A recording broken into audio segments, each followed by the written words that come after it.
So it is the FIM CEV Repsol then. It's Moto2 up next. We're here at the Circuit de Barcelona-Catalunya. 4.6 kilometers, 7 left corners, 9 right, and 17 laps. 1 lap more than we have for the Moto3 Junior World Championship just a few moments ago for the European Moto2 Championship. Dakota Momola alongside myself, Tom Brooks, here in a scorching Catalunya circuit. And Dakota, well, drama right at the very end of that Moto3 race. I can't believe it. You know, Dennis rode an incredible race, and I really feel bad for him. And I disagree on what they've decided, but anyways, it's the team and them to to sort it out and hopefully give it back to him. Indeed, yeah, we'll have to wait and see whether there is a stewards appeal for that. Just going into Moto2 this weekend, we should mention, of course, if you were watching last time out in Le Mans, you'll have noticed that the CEV, of course, only had the Junior Moto3 World Championship there. That's because it was a support round of the MotoGP World Championship whilst we were at the Le Mans circuit for round number 4 of the MotoGP World Championship. So that means, in turn, then, that the Moto2 European Championship has only had 1 round, and it was Hafiz Sayrin who took the victory. But on his bike for this weekend, remains to see whether it's going to be permanent, is this man, Ricky Cardouse, who's been racing in the Moto2 World Championship for the factory KTM team. Absolutely went out and blitzed qualifying, returning to the European Moto2 Championship, Dakota, and starts from pole position. Just I'm wondering what's going on. What on earth is going on there? We're just seeing. I'm not sure what was one of the safety riders picking up somebody and holding them at a bit of an obscure angle. Alongside Ricky Cardouse is this man here, Hector Garzo. Garzo took, of course, 2nd place last time out in Albacete and sits best of the rest in 2nd on the middle of the front row on that Tech 3 machine. And he's a bit of a force to be reckoned with this season by the looks of things. He's someone to watch for sure. He's come from, I think, the Copa de España 600 class, so which I heard, there's a lot of talented riders coming out of there right now. So here's Dimas Iki finishing 6th in Albacete. Dimas Iki, yeah, he again was a rider who had a really good start. Started from the front row like in Albacete, so I think it's pretty much, barring the fact that Sayrin's not racing, a repeat of the bikes that were on the front row at Albacete. Yeah. And like you were saying about Ricky, his lap time from qualifying yesterday would have put him 4th in the World Championship, which is an incredible lap time. Absolutely. This man here, a little bit on the back foot this morning. He had a crash in warm-up, actually got caught up behind his teammate Hiroki Ono. Stephen Odendahl, the reigning European Moto2 World Champion, with his girlfriend Denisa alongside him. And he starts from the head of row 2 in 4th place. He said they made some steps in the right direction, but still a little bit off the pace, actually, over a 2nd slower than Ricky Cardouse out in front in qualifying yesterday. But that's a really quite a big deficit, so be interested to see how he gets on. Meanwhile, this man here, Corentin Perolari, the French rider on the Transformers machine, a brand new name in the Moto2 European Championship. I was actually doing a bit of research into him. He's actually a Endurance World Championship rider, raced in the 24 Hours of Le Mans just a couple of months back. Yeah, made his step up to the European Moto2 Championship with the Transformers team, and stuck it on the middle of the 2nd row, which isn't anything to be sniffed up at all.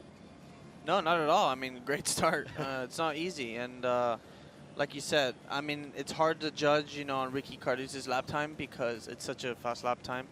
But anyways, it must be different, to be racing in the 24-hour Le Mans and then coming here to the Spanish Championship and racing a racetrack like this. So absolutely, it must feel not so fast compared to the 24-hour Le Mans. Indeed, we just saw Eric Granado starting in 6th position on the grid on the outside of the 2nd row. He finished 5th in Albacete last time out. We'll be looking for better form. I really thought he'd be a bit of a championship contender. So far doesn't have the pace at the moment. Federico Fellini heads row 3 with the forward junior team run by Team Chiatti. So good. He's had a lot of riding. He's been doing some wild cards in the World Championship, and as we've seen and here, so he's, I think, qualified just in front of Joe, and here he is, Joe. Yeah, Joe Roberts for the He definitely needs. I need to talk to him about his hair. What on earth is going on with that? I'm not sure what's going on. I'm not sure if he's pulling off some. It's proper Franco Morbidelli levels of like waywardness, isn't it? Oh, look at that. Lovey-dovey. No, it was actually good because I got to train with him on Tuesday. And you know, he's living here for like a month or about 2 months actually. So it'll be good to train with him next week again. So hopefully he gets a good race today. Absolutely, yeah. We'll see how Joe Roberts does. A great qualifying for the American rider, sitting on the middle of the 3rd row in 8th position. Alongside him is this man here, Lukas Tolovic, on the number 3 machine, part of the Forward Junior team. 17 years old he is, 11th last time out in Albacete for the opening round of the championship, and looking pretty good there, starting in 10th position. Sorry, 9th place rather, I should say. Finding pace, finding that consistency again for Lukas, and of course he's had some good experience so far in the championship. Raced here last year, started the season on an FTR machine, moved to Team Chiatti, so he's had a good relationship with that team, and scored his first points of the season there as well last year. So he's had a good amount of experience, so keep an eye out for him in this race, the German rider.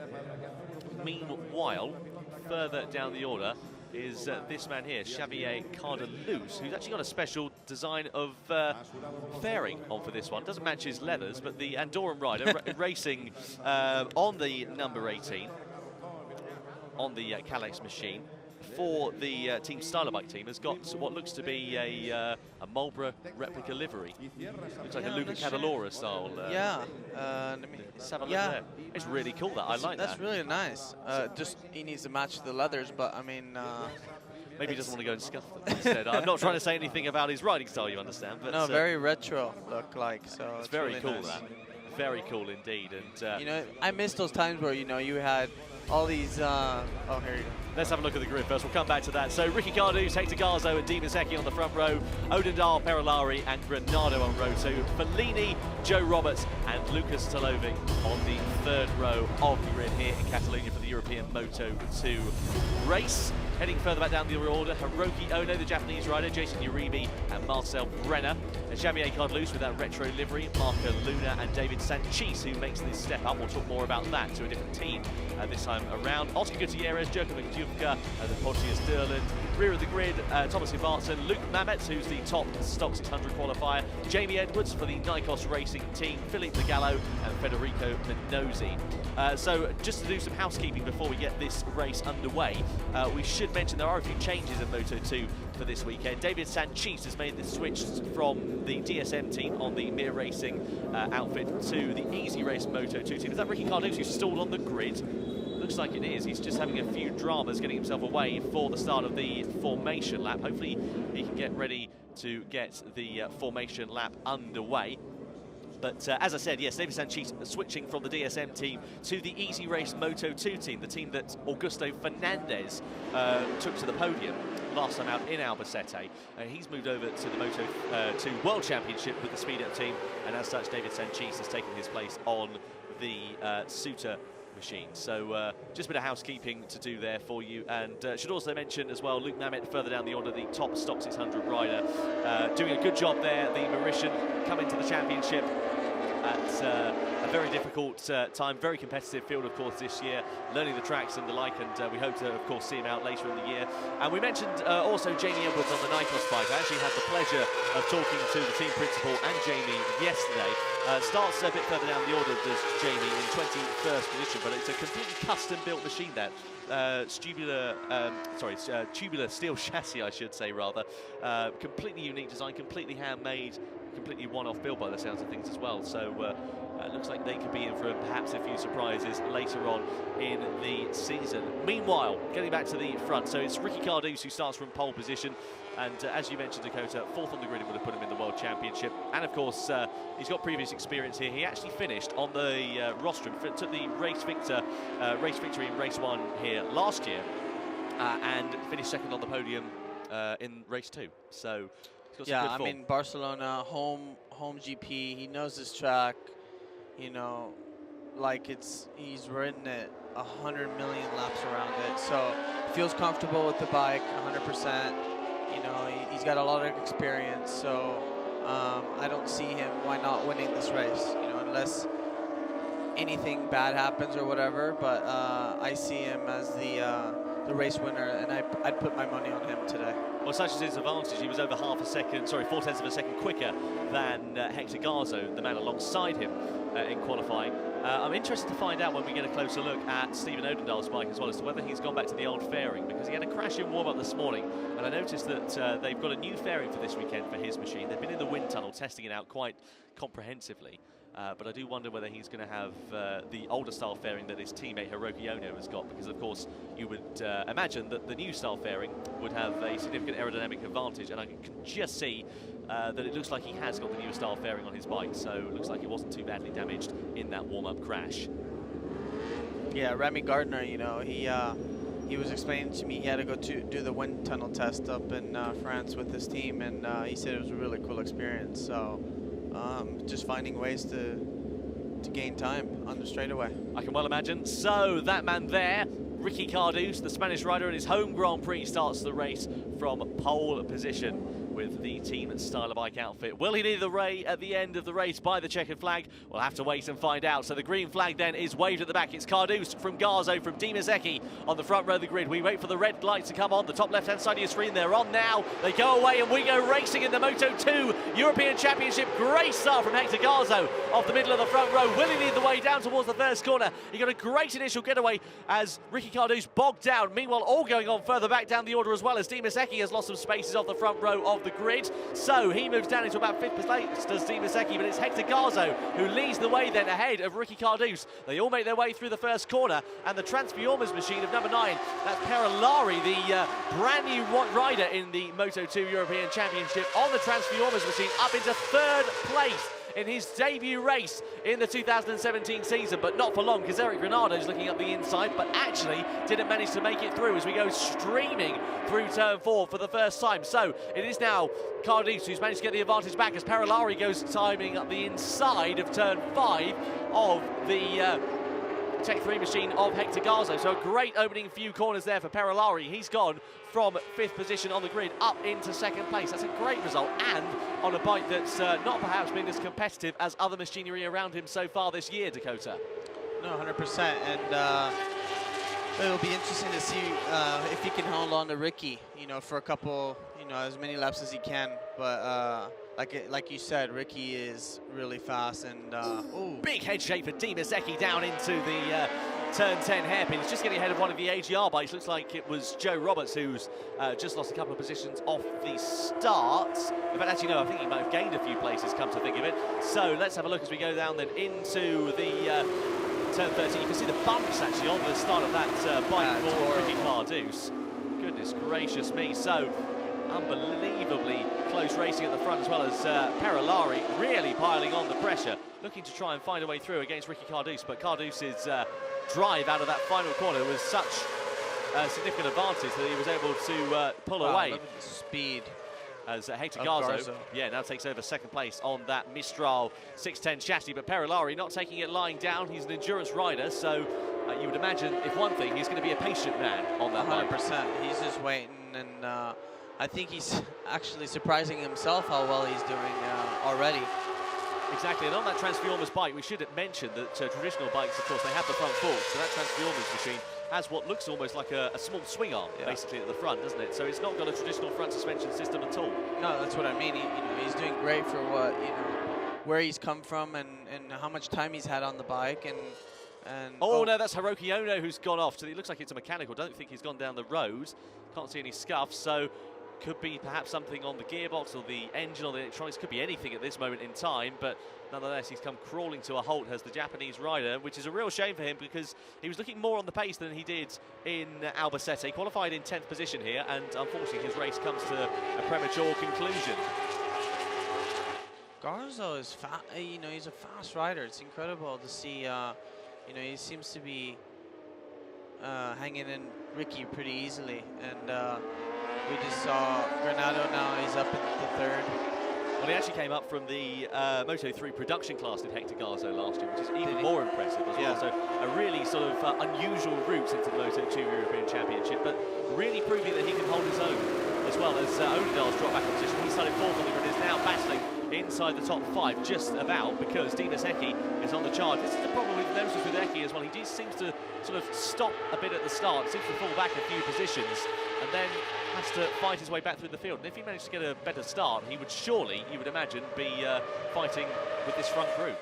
100%. And fastest lap time for Eric in a 50.6, which is a pretty good lap time. You know, only half a second off Carduce's best lap time in qualifying yesterday. So like I was speaking to Joe, and he thought that the rhythm should be in the 51s. So it'll be interesting to see what lap times they all do. Just want to see if anybody made a jump at the start there. I wonder whether there was somebody from the second row. It looked like they were either very quick to get away, or perhaps they might have just jumped the line a little bit. I'm sure we'll find out from race direction if indeed that has been the case. But not the man at the head of the second row. It looks like actually Perolari made it a bit of a quick getaway. Eric Granado just has passed Garza, unless Garza made a mistake that we didn't see. But well, that was into turn 4, you would imagine, so perhaps he got a good run through there. Maybe we'll see a replay, but nonetheless, a great opening lap there for Eric Granado. He needs a good result. As I mentioned, he finished 5th last time out in Albacete. So, of course, given that it was only one round, sits 5th place in the championship with 11 points. And we really expect him to be a title contender, the Brazilian. And it'll be interesting to see whether he's able to do that, as here comes Odendaal up the inside of Perolari, but runs it deep into there. Will Perolari be able to get the advantage as Odendaal runs wide? No. He says, you go around me, I go back at you. Exactly. Manages to find some grip on the curves, does the reigning European champion. Into the final sector we go for Odendaal, bucking the weavy all over the place. And the thing I spoke to him about at the opening round in Albacete was, I said, how is it on the bike? And he said, well, it's so different because, of course, my riding style is so different to every other rider. And you can really see that when he goes into a corner. He does have a very particular riding style. You often see him, if you look at him going into a corner particularly, he hangs the body out really a lot and doesn't get the knee out for quite a long time. He's not a leg dangler either. No. And Perolari very deep on the brakes there. He's scary. Eki gets back in front of him. So I wonder whether perhaps it's aerodynamics that's faulting Perolari, or perhaps he's just blasting through the opening stages and falling back. We should mention that all the riders are all on the same compound of tyres in the top 10 at least. They're all on the medium compound of tyres. So they're all on the number 2 tyre on the front and the number 1 tyre on the rear. So all the same, that was a great big moment there for Eki going through turn number 3 again, sorry, turn number 4 again. And Perolari closing up ever more so on the brakes. Just behind him is Joe Roberts, who's doing a great job defending from Federico Fellini. So this battle for 5th place really getting pretty hot under the collar now, as Dimas Eki looking to try and find his way through, but just no opportunity being presented so far for the Indonesian rider. And meanwhile, we expected Carduce to romp away out in front. Yeah, but Granado seems to, be breathing on his neck right now, and he's actually the only other rider in the 50s with Ricky, with everybody else running in the 51s. Don't forget about Garzo as well in 3rd position. He's really not too far adrift of this little battle either. So into turn 10 we go. Joe Roberts there just at the front of the AGR Calex machine. They're riding the 26 configuration of bikes, as you would imagine the Forward Racing team are, because they'll probably get the bikes from the Moto2 World Championship, one would begin to imagine.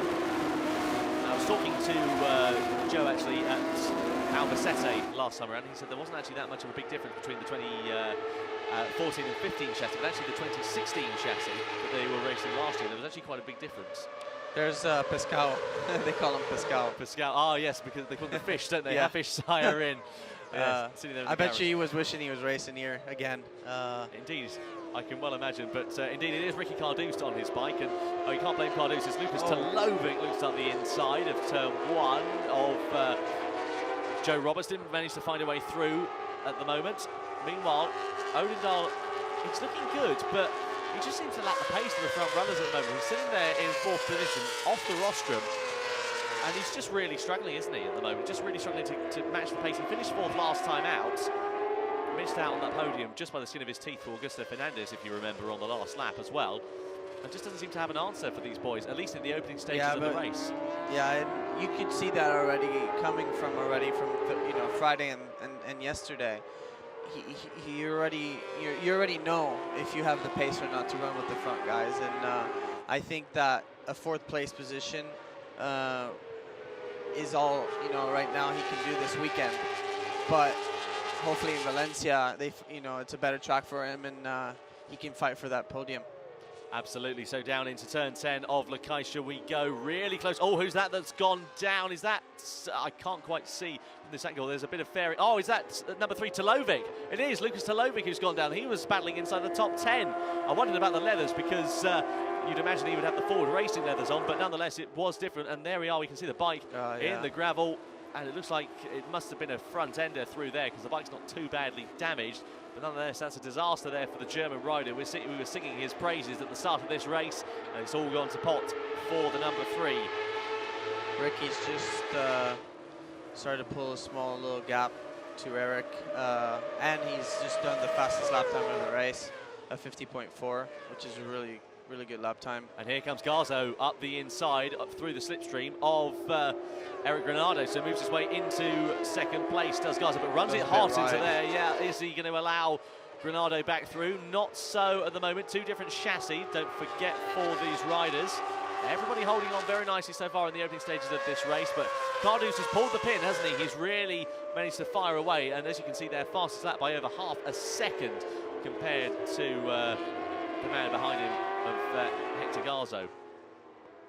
100%. And when you feel good, and you can do, you do a 50.0, you can do 50s, comfortably, high 50s comfortably, where the rest of them are probably going to be doing 51 low comfortably. And when you feel good with the bike and the racetrack you're in, nobody can really touch you. Exactly, yeah. Granado back up the inside of Hector Garzo as they went through turn 5 of Seat. So the Brazilian now into second position in this race. And I was talking to Luke Mamet yesterday. I was actually fortunate enough to sit down and have a good half-an-hour long chat with him and find out more about his racing career. And he was saying he was really going to struggle in the heat. And of course, we saw the Moto3 riders looking pretty sweaty as they took their crash helmets off. But these bikes, they're bigger, they're more physical. And what sort of difference is that going to make? Well, a lot heavier bike, more physical, especially upper body. And I actually remember racing in Aragon. We had a race in the Spanish Championship in August. It was so hot, and I remember I just wanted some fresh air. And I opened up my visor, hoping that it would help, and it was hot air, and it just made it worse. So I just couldn't wait to get back in the garage and get some cold water over my head. Indeed, this second place is really intensifying. This battle is going on absolutely beautifully. Now it is Garzo ahead of Granado at the moment. And don't forget, of course, Granado as well. He's got a wealth of experience on a Moto2 bike. I mean, my first memory of him was back in, I believe, 2012, 2013, when he ended up going into the Moto2 World Championship. Yes. 16 years of age. He was on the Moto B machine. Mobile. Mobile. Yeah, and he was, it was incredible really to see him. He didn't have that good of a step of results, but nonetheless sort of took a step back, ended up going to Moto3 for a few years, didn't quite work out for him there either, and then he's come back to the Moto2 European Championship, and he's really piling the pressure on as Hector Garzo's team look on. That's the team Wimu CNS outfit. And they're all looking on pretty relaxed, actually, as well. They're not too tense by the sound of things. They seem to have a good amount of faith in Hector. And don't forget about Hector as well. He's younger than me, in fact. He's just 18 years of age. Yeah, and I can just see now Odendal's just on his best lap, 50.8. And seems like he has a chance of catching Granado. Well, this is the thing that we saw in Albacete, though, of course. He was really not too quick in the opening stages of the race, but in the latter stages, it just seems his bike comes on song. And it's the opening stages of the race pace where he just, I don't know whether it's getting temperature in the tyre or working the grip or maybe the chassis works better once the tires, get more used. You never know. Exactly, he just seems to really struggle in the opening sort of 5 or 6 laps, but now we're on lap 7 out of 17, as you can see, so under 10 laps remaining. Bit of a flick off from Eric Granado there in second place, and Ricky Cardu, well, he has really pulled the pin. 2.1 seconds now ahead of Hector Garzo in second place, and Eric Granado just by the skin of his teeth behind as well. And Dimas Eki also holding on to a good top 5 for the Indonesian rider, so that'll be a good result there for him. But he's really trying to battle for the podium. He mentioned going into this season that he wanted to get podiums, he wanted to get race victories. Not worked out for him so far. Also should mention Xavier Cardelus, who of course has got that special livery on his bike for this round, sitting now inside the top 10. 3 riders have stopped. We saw Hiroki Ono, of course, stopping after the opening lap. Thomas Sigvarsson and also Lucas Tolovic, who sent it down the road. And it looks like Jamie Edwards has now pulled into pit lane as well on the Nikos machine. So a difficult berth into the European Moto2 Championship for that bespoke Nikos outfit as runs wide. Yeah, Eric Granado now into second place. There is Stephen Odendahl's girlfriend watching on. But now Odendahl has really closed up over the last few corners. Over the last lap, he was just over about a tenth of a second quicker. He lost a bit on that last lap, but nonetheless, really closing up in this last few sectors as these two are squabbling. So through turn 10, big moment there for Hector Garzo, sits himself up, and Odendahl tries around the outside, can't quite get the move done up the inside into turn 12. Nonetheless, still looking very close and very menacing. He was lucky there, Garzo, really, that it wasn't more serious than that. Yeah, now is when, you know, you start seeing the tires start to wear out, and you start seeing, you know, the rear pumping, and it's basically, you know, all throttle control and trying to ride as smooth as possible. Exactly, there are the NTS team watching on. Committed development going on in that garage. Of course, a new chassis. It's not a Calix, it's not a Tech 3 or a Suter or anything like that. It's a bespoke NTS chassis, and to see it doing so well is brilliant. And of course, it was developed by and large last year by Alan Tescher, who, of course, we haven't actually heard any updates on his condition after he had that big crash at Le Mans. So we do wish Alan Tescher well and hope that he is getting better. But nonetheless, the NTS chassis really looking very good in the latter stages of this race, Dakota. Oh, look at it. It's incredible, Garzo, how much he backs in the back. And Cardeus is now the only rider to be, you know, maintaining the 50s. The rest of them are now on 51s. And be interesting to see if Joe can actually catch Eki, who's only about 0.8 in front of him, about 1.2 now. He's had a good start, starting 8th, I think he started, and now he's running 6th. And, you know, for Joe, all this is new to him. Racing in the US all his life. For him, all these Spanish tracks are new to him, and it's not a bad start for him either. So, and I know what it's like to go to a race not knowing the racetrack, where you're racing against kids that know the racetrack because they've raced here the past 3-4 years. You're a step behind everybody. Yeah, more than exactly. Behind, You're a step behind already from Friday. So, anyways, he just needs to get through this year. You know, learn on the racetracks, do the best he can, and big slide out of the rear yes, from Odendahl as well. And hope have a better year next year. Absolutely. We should mention as well that Odendahl doesn't actually have that good form in this track last year. He failed to finish on the podium in the opening race. I believe he crashed out, if memory serves me correctly, and actually finished in 3rd position in the 2nd race. So had a difficult time here last year, considering his pretty much dominance of the European Championship in 2016. But Eric Granado did finish on the podium. And also, as we mentioned earlier on, of course, Ricky Cardozo took victory in the opening race in 2016. I believe he was on the Transformers machine. Transformers, yeah. Yeah, so which is really good to see that they've taken a victory. And we mentioned Perilari, who had that lightning start into 2nd place after the opening lap or so. Now down into 8th place, so he's dropped a bit further back. So good over 1 lap is Perilari, but seems to lack the race pace at the moment. Hopefully he'll get a full-time ride with that Transformers team. It's not just a one-off. As we look through at the garage of Stephen Odendahl, he's really piling on to the back of Hector Garzo. And should mention as well that Eric Granado has really sort of managed to gap the back of... Yeah, and Eki has actually caught Odendahl and Garzo, so... I think Garzo's pace is dropping off, you know, after the last... He was actually 100%. It looks like Odendahl is struggling just to pass him, but he actually has a better pace than him. Just trying to get by Garzo is the hard part, because Garzo is a really late breaker. Exactly, you can see the leg dangling there.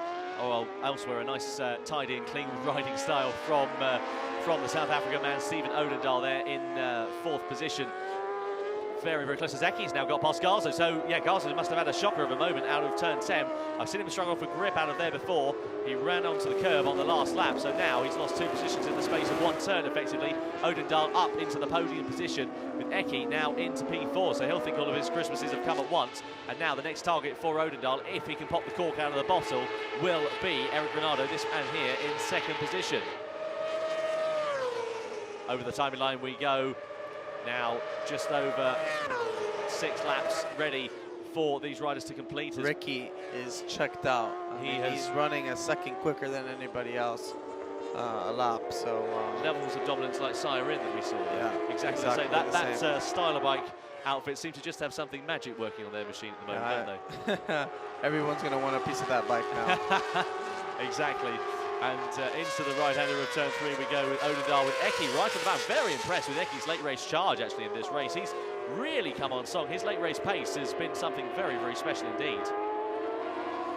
So into turn 4 we go, and down into the hard braking zone of turn 5. Eki's going to have a look at a bit of a move up the inside of Odendaal. Doesn't quite manage it through there, but he was 0.3 of a second quicker than Odendaal on that last lap, which is mightily, mightily impressive from the Indonesian rider. He's got a wealth of experience, of course, in the European Moto2 Championship.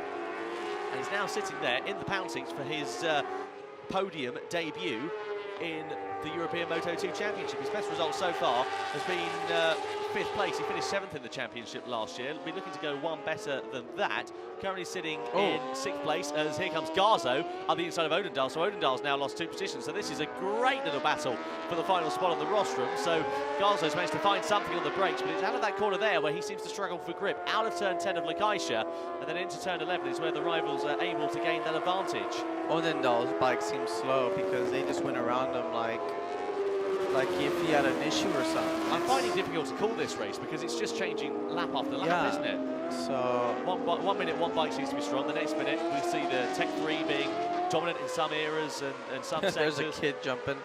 Yeah, he's happy to see Granado in 2nd place, and who can blame him as well? He's a nice guy, Eric Granado. As just getting out of the way there was the number 12 of Luke Mamet. He is involved in his own little battle by the looks of things. Yeah, looks like he's involved in a battle with Philippe Gallo, the other stock rider. So the 2 Stock 600 riders sitting there in 17th and 18th place, right at the back of the field.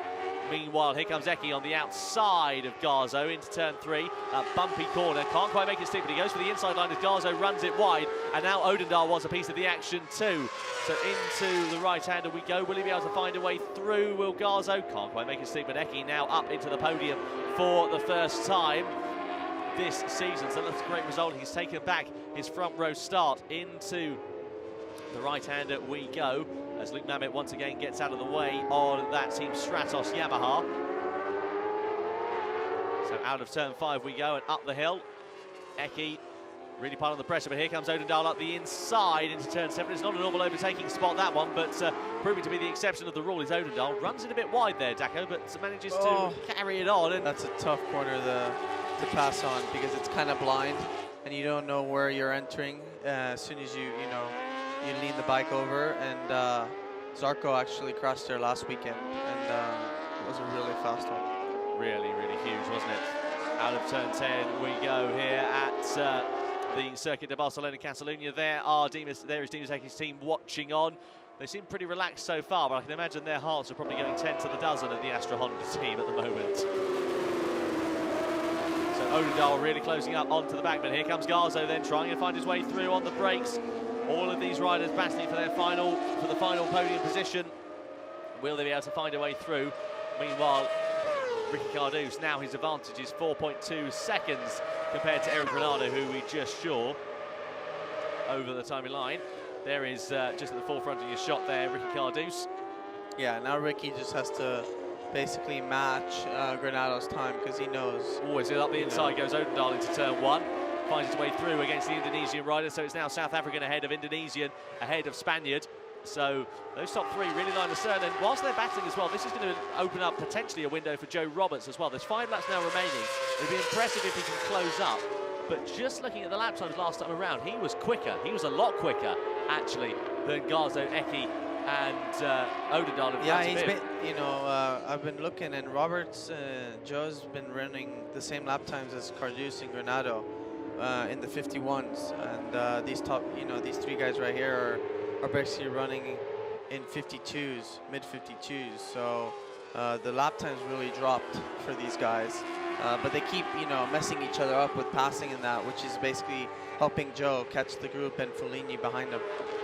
Exactly. So 5 laps remaining here at the European Moto2 Championship. All to play for the final spot on the rostrum. Some great racing going on further down the order as well. David Sanchis doing a good job with his first time out on the Suter, sitting in 12th place, so points for him. And also Pontus Derlund, the Swedish rider, in 14th as well. So good riding from all of the field at the moment. It'll be good to see whether we'll see further improvements, of course, next time out in Valencia. So down on the brakes into the chicane we go. Of course, we saw the MotoGP riders running the chicane that was put just before it in the early stages of last weekend. However, it was deemed to be too unsafe, and we ended up reverting back to the F1 style chicane. It's going to be a five-rider battle for the last position on that podium, so should be a good few laps. It really is. Fellini's coming into play as well as Roberts. A bit. Yeah, he's getting the front all crossed up there, wasn't he? Making all sorts of shapes through that corner. There is Ricky Cardouse leading the way. His advantages stayed the same. He's just sort of settled down now, and I'll be very surprised if he's not able to take the checker flag for this one, because well, he has just dominated it from start to finish, really. Absolutely torn away out in front, and that Calyx just looks to be really hooked up around this lap. And I love his riding style as well. He's got a really distinguishable riding style as Ricky Cardouse. And of course, he's been developing that factory KTM outfit, stood in for Brad Binder for a few rounds, whilst Brad was out with that injured forearm that he suffered at Valencia in 2016 in the post-race test. Yeah, and he's still struggling. He's still struggling, with pain and with the arm. And this is not an easy class to be racing with injuries. Remy Gardner also, his ankle's really bad from his crash in Argentina, and he says that you can be 0.5 off the pace and be 20 positions back, and that could be caused by pain in the ankle, that he can't use he can't push with his feet. It could be a million things. So he actually had the pleasure of showing me his ankle at the Le Mans test as well, which I believe you were at. Oh, it was not a pretty sight, I've got to be honest with you. It was not a pretty sight at all. And actually, he took, of course, the victory in race 2 here last year, didn't he, as well? And that was an incredible race from Remy. And I believe, was he leading in the first race and then crashed out? I can't. Yeah, because of oil. Yeah. I remember now.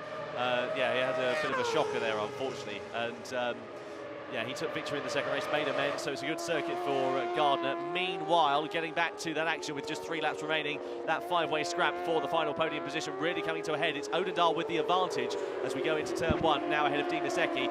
Hector Garzo in second place, I should say third in this little group, rather. Then comes Roberts, who's coming under some severe pressure from Federico Foligny with the Forward Junior team not too far behind. And now Foligny ahead by the looks of things as they go through turn 4.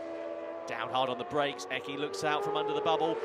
There it is, still Roberts ahead of Foligny at the moment. Into that 4th corner we go. Here's Granado in 2nd place. He's all out on his own in this race, isn't he? Really has managed to make that gap work. Yeah, and he's actually running, he's the only rider in the 51s with Cardouse. Everyone else is in the 52s, and he's a great rider. Eric, I think he struggled a bit in Albacete, but seems to be, going really well here in Momelo. And Ricky's another rider who's another great, talented rider, and really lonely race for him this weekend. Absolutely. Well, some famous names, of course, that have gone to win at this circuit include the likes of Jordi Torres, Jesco Raffin, who of course is competing in the Moto2 World Championship this year. Edgar Pons likewise, Remy Gardner as well, of course, last year. So very, very impressive. And also Alex Mariano Lorena as well. Whatever happened to him? He had a crash a few years ago, didn't he? And we haven't seen anything from Mariano Lorena. He competed with Tech 3, I seem to recall, at the time. I just want to have a look at the circuit lap record in Moto2 last year that was set. The problem was the racetrack was different. Oh, of course it was. Yeah, of course they were using the faster layout. So yeah, there was a 1:51. I was thinking, how on earth are they 4 seconds a lap quicker? But Yeah. in fact, no, they were using the. Yes, indeed, you are quite right. I'm getting ahead of myself. I get quite confused. Meanwhile, back to that battle for third place. Odendahl still with the advantage ahead of Eki. So coming into the head of this race. 2 laps now remaining. Odendahl takes the defensive line through turn 2. Into that sweeping turn 3 we go. He leaves the door open up the inside for Eki. He doesn't need a second opportunity to find his way through as Fellini gets himself now ahead of Roberts. Into turn 4 we go. Hard on the brakes. Here's Fellini up the inside of Roberts. Garzo's been shuffled right back through the pack. He's gone from 3rd position down to 7th in the space of a lap. Garza must be struggling with his tire or something, because he's been really shuffling back from after about lap 4, and now he's in the back of this group, and it'll be interesting to see now if Fellini and Roberts can try to get in front now. Exactly. So through turn 7 and 8 we go, up the hill into Kamsa for the penultimate time of asking. The race looks to be checked out by Ricky Cardus, who's now got a 5-second advantage and is still lapping quicker than all of these riders we're looking at. Here's Xavier Cardalus with that beautiful Marlboro replica livery, I should say probably Luca Cadalora replica livery on his Moto2 machine. Sitting in 8th place, just behind him is Marcel Brenner and Perolari as well, Corentin Perolari. So not too bad for Perolari, a good top 10 finish for him on his debut. We come down now into the right-hander, into the chicane for the penultimate time of asking. And Odendahl really having to defend from Joe Roberts. Roberts is looking menacing on this last lap of racing. Take your bets on the final spot on the podium, ladies and gentlemen, as we come over the timing line with Ricky Cardus to start the final lap of racing here in the Moto2 European Championship. Who'd you bet on for a podium then to go to? We've got to go for this one.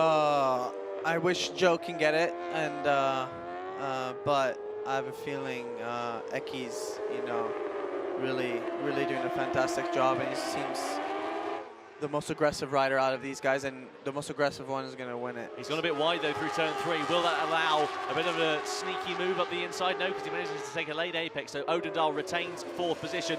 Meanwhile, Joe Roberts holding on to P5. It's anybody's guess this one. They're going to have to think about where they're going to poise their move. I mean, turn 10 is what we've seen throughout this race for an overtake, and I imagine that's what we'll see for this one, surely. 100%. Also, that last chicane, I've seen. Roberts up the inside of Odendahl into turn 5. That was a late move, but he got the move done, I think. Yeah, he did. That was a great bit of overtaking. Sorry, as you were. No, and like we saw Mugello with Piscini, he was making those special passes and those chicanes, going in under the inside of the on the switching side. So that's another place for a last moment pass in this racetrack. Exactly, so we'll have to wait and see what happens. We could even see the final corner if they're able to get a good runner there, but it would take a bit of a Dan Dare move. But the man that has not dominated this race, I'm getting my words all in a muddle now. Into the penultimate few corners we go with Ricky Cardus with that Team Styler Bike outfit. His first run on that Calyx machine, and he has dominated the race from start to finish. Around the final corner we go with the number 88. It's his home race here at the Circuit de Catalunya, and he takes the race win in commanding style here in Barcelona for the race 1 of Moto2. Eric Granado takes a well-deserved 2nd place, does the Brazilian, and then 3rd place, who's he going to go to? It's going to be the first ever podium for Dimas Eki, but 4th place is going to be shuffled right back, and Odendahl just gets it on the line with Garzo making some good ground up on that last lap, up into 5th position. Roberts down into 6th, Fellini in 7th place, but a great result there for Dimas Eki, his first ever podium in the European Moto2 Championship.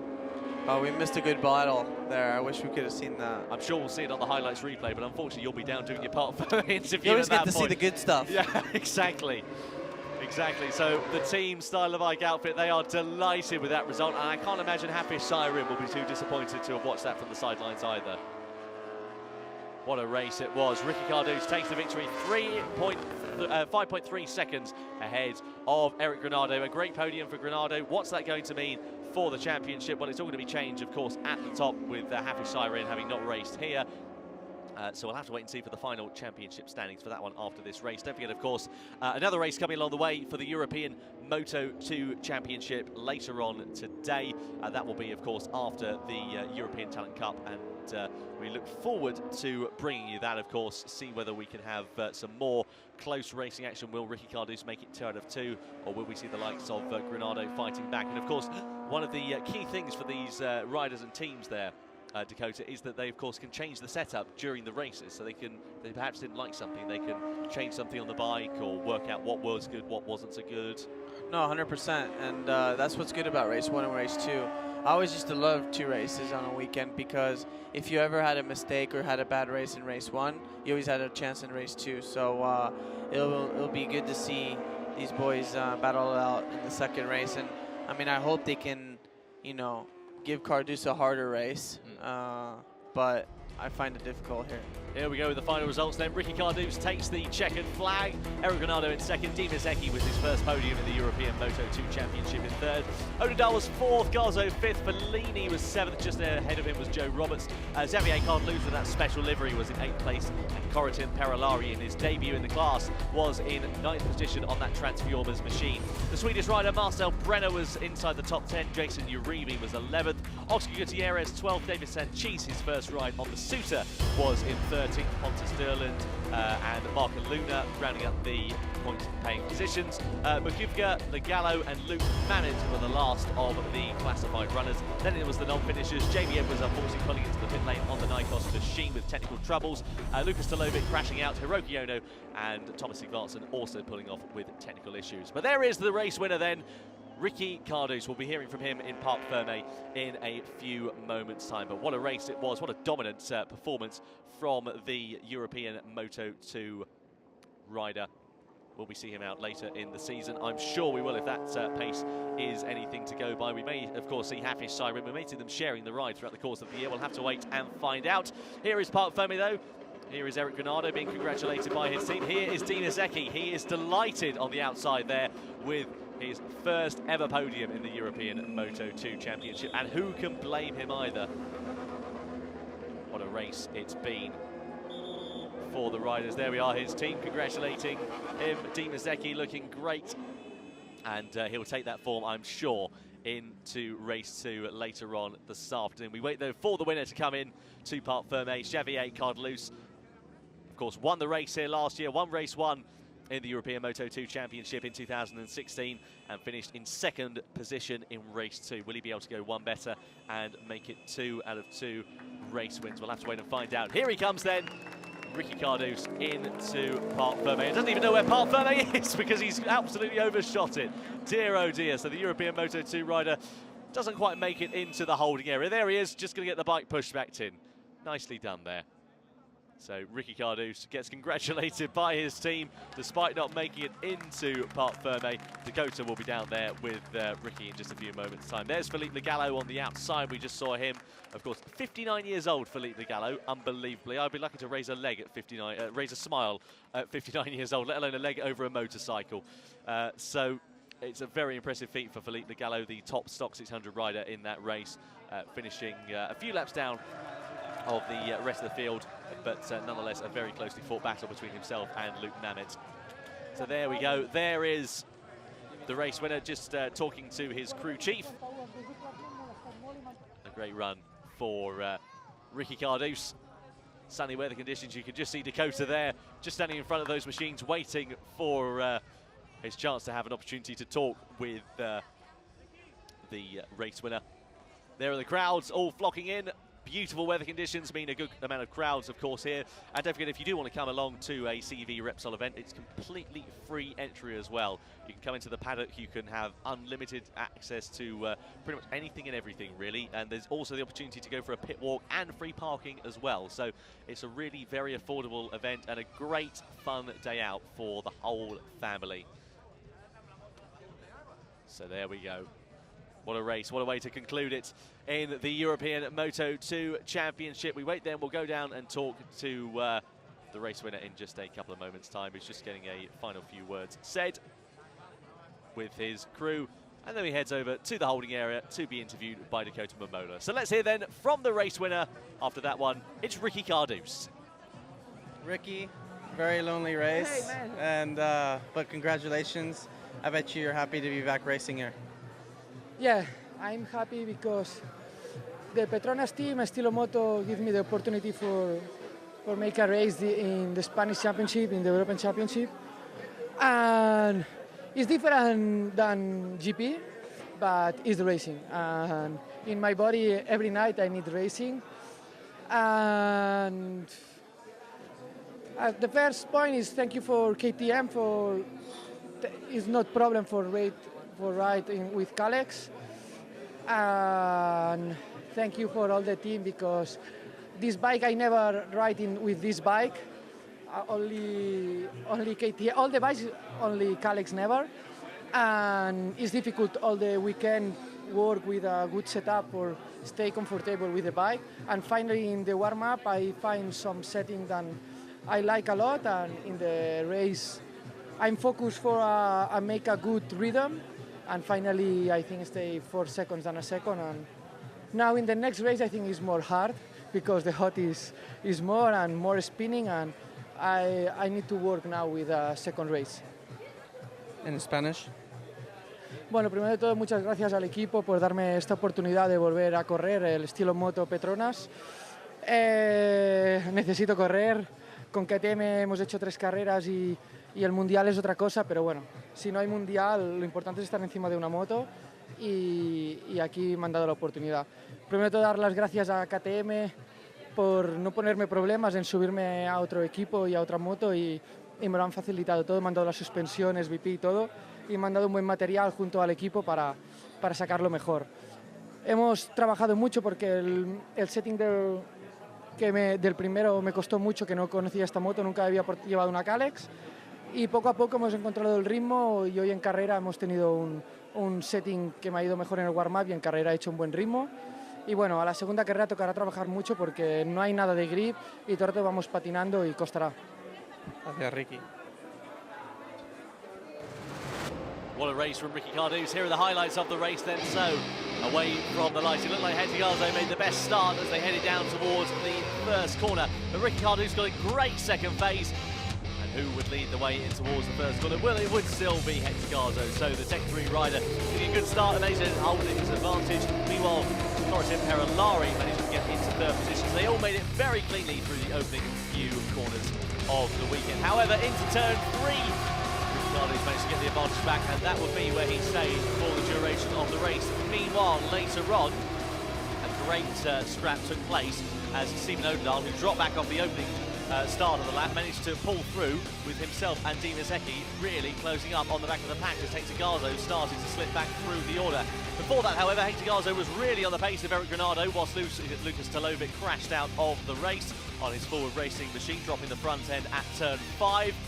Big shame there for the German. He was very disappointed with that result and would go no further in that race. However, back to the action out in front, and whilst Ricky Cardouz cleaned off, it would be Hector Garza who managed to close right in and take over second place very briefly ahead of Eric Granado. So a good middle section of the race for the Tech 3 rider. Through the right-hander we went. He had a bit of a bump and a bit of a slide, and the rear end started to wiggle for him as they went through into the left-hander of turn 5. It was a great little scrap that took place, but as the race, of course, progressed onwards, we knew how that began to unfold. So down on the brakes into turn 10 we go, with Garzo coming under pressure from Odendahl from behind as well, out of turn 10. And once again, having a slip and a slide, really struggling with rear traction he was. Odendahl had a bit of a look on the outside into turn 11, but no opportunities being presented for him thus far. Into the right-hander as Dimas Ecki then managed to get himself ahead of the Mistral rider. Into the right-hander we went as as Ricky Cardouz led the way quite comfortably. Second place, Eric Granado, all out there on his own on the Promo Racing Kalex machine. He had a great race, did Eric Granado, really returning to form, taking his first podium of the 2017 season. And of course, as we went into the latter stage of the race, Dimas Ecki looked like a real podium threat as Stephen Odendahl was very close behind. I should say, the number 27 of Joe Roberts and Federico Fellini also closed right up. But it was Ricky Cardouz who would take the spoils and take the checkered flag after a brilliant race, over 5 seconds ahead of his nearest rival. A great race for him, with Granado in second And then third place being taken by the Indonesian rider Dimas Eki, his first ever podium in the European Moto2 World Championship. As you can see, the Team Styler Bike outfit were delighted with that result, and you can completely understand why as well. A great race there for the Spaniard at his home round, and 25 points on the board for him. And 2 races, 2 wins on that team. Very impressive indeed, isn't it? Very impressive. So there's a reason to be happy. Exactly. I have to say, what I'm loving is the fact they've got on the podium 2 bottles of Cava and 1 bottle of Casera. Oh, Zeki underage? I believe he must be, yeah. He must be 17 or something. Exactly. Let me do some research into Dimas Eki's age, because I just had it here. 17. I think he must be, yeah. In fact, no, actually, it might be because... Unless they ran out of champagne bottles, but I doubt that. Indeed. So Coldplay once again playing in the background for these riders, and Dimas Eki, I haven't actually got his age to hand. I thought I did, but he's either underage or it might be something to do with his religion, perhaps as well, because we saw that with Hafiz Siren last time. Nonetheless, there's Team Styler Bike Principal being presented with the Constructors' Trophy. Felipe Gallo there on the left-hand side. He's the top Stock 600 rider that you can see. The first place finisher finished just a tenth of a second ahead of Luke Mamet. So a very closely fought race between the 2 Yamaha R6 riders. There is Felipe Gallo. And now the podium finishes in Moto3. So first of all, it will be Dimas Eki, the Indonesian rider, with his first ever podium in the European Moto2 Championship. Before this race, it would be the best of 5th place and 3rd place. That'll go nicely on the trophy cabinet for him, and very nicely congratulated by Ricky Cardus. 2nd place of Eric Granado. He'll be pretty happy with that, you would imagine. Yeah, his tire looked the most used up out of all of them, but I think it's also his riding style. You know, he really backs in the rear compared to Ricky. Exactly. There is Ricky Cardus then, the race winner of the European Moto2 Championship. A great race for the Calex rider. Fantastic. What a way to end the European Moto2 Championship. Great that we had a battle going right down to the line, just as we had in Albacete, and for the podium as well. 100%. Very exciting. There's the gas card that he is presented with by Repsol. Can't imagine he'll be too displeased with that. Rather. Nice bit of free fuel for him.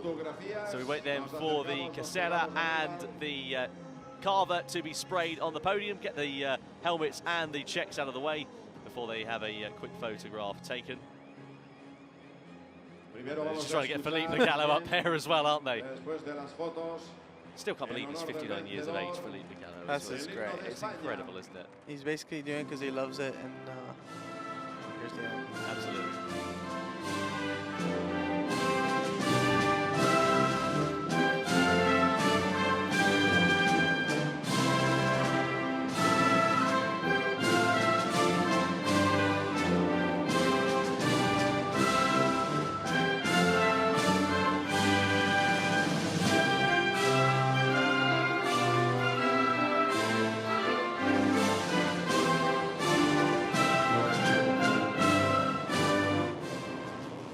Ok, ens en honor a Ricky Cardós, el guanyador, el Team Estilo Bike, i ho anem a celebrar, i ho anem a remullar una mica, som-hi! What a race it's turned out to be. I like that Ricky Cardus giving the team principal from the Styler Bike team a nice sip of the, sorry, a team principal rather, I should say. It's all over the place as well. He's made a right mess of himself there. Look at it in his eye. I'm not entirely sure. I'm not sure, but it did go in his face.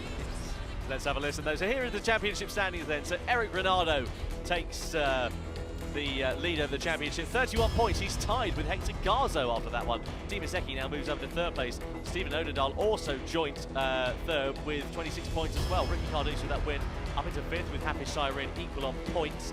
Further down the order, Marcel Brenner not too far, 15 points for him. Jason Uribe, Xavier Cardelus, Corentin Polari after that top 5 finish in 13th position. Then further down the order, the last points scorers so far, Giacomo Vivia and Mark Luna. Well, what a race we've had in the European Moto2 Championship. Don't forget, of course, there will be another race taking place later on very shortly. More on that, though, the last race of the day for that.